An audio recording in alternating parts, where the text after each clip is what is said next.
Certaines chaînes de télévision. Retour au rayon jouets. Il y a une autre tendance qui monte. Elle réjouit au moins autant les papas que leurs enfants. Ouais, c'est génial. J'essaie de le faire revenir. Les hélicoptères téléguidés, un véritable succès devenu aujourd'hui facile à piloter. Celui-ci n'est qu'un gros moustique, coût inférieur à 16 €. Mais il y en a pour tous les goûts et tous les budgets. Vous avez déjà ce premier hélicoptère qui est vraiment pas mal. Pour un petit hélicoptère en frigolite. Vous avez des modèles un peu plus complexes avec des missiles, Aerox. Puis vous avez des plus gros qui sont plus difficiles à manier, ceux-ci. Et puis vous en avez, la nouveauté, c'est vraiment l'hélicoptère avec une caméra intégrée. Qui ont beaucoup de succès. Qui ont vraiment beaucoup de succès. En fait, d'ailleurs, il me reste très peu de modèles en stock. Équipé de caméras, c'est le petit plus qui fait vendre. Ce modèle-ci en possède même deux. L'une filme de face, l'autre vers le bas. Bien protégé par sa carapace de polystyrène, il évolue sans danger. Maniabilité parfaite même parmi les clients au milieu de ce magasin. Cerise sur la bûche de Noël, on peut le piloter avec son téléphone portable. C'est relativement maniable, ça demande une certaine habitude, bien sûr, surtout quand on revient vers soi, donc il faut tout inverser. Mais sinon, après quelques jours d'utilisation, c'est à la portée de tout le monde. Facile à piloter, ces jouets peuvent décoller de partout, en théorie en tout cas. Car ce que les acheteurs ignorent le plus souvent, c'est qu'ils sont hors la loi.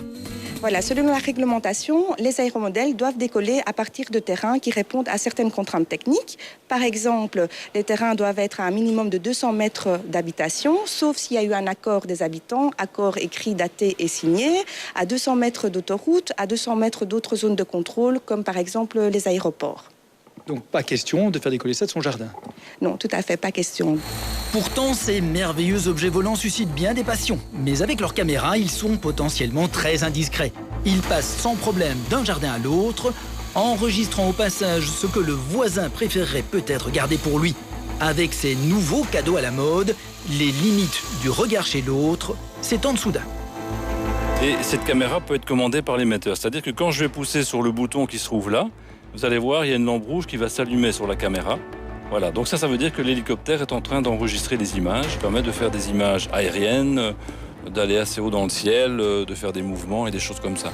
Et des choses comme ça peut aller assez loin. À condition qu'il n'y ait pas trop de vent, certains de ces engins peuvent voler assez haut, au point de donner des idées à certains paparazzi amateurs. Être au 3e étage n'est plus vraiment une garantie d'intimité. Ce qui se passe derrière les fenêtres est désormais accessible à un regard plutôt indiscret. Heureusement, il existe des garde-fous légaux. La commission de la protection de la vie privée notamment.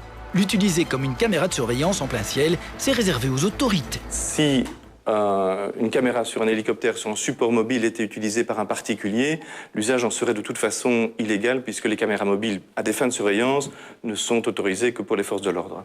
Et donc avec les hélicoptères équipés de caméras, il faut supposer que l'usage qui en sera fait sera un usage purement récréatif. Dans le cas contraire, des amendes sont prévues et leur montant a de quoi faire réfléchir les voyeurs en cas de prise d'image ou de diffusion non autorisée.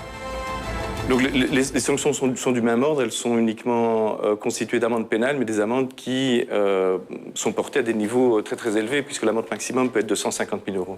Mais comme beaucoup de cadeaux, ce n'est pas l'objet offert qui pose problème, mais bien son usage. Très loin des phares de la consommation de masse, une autre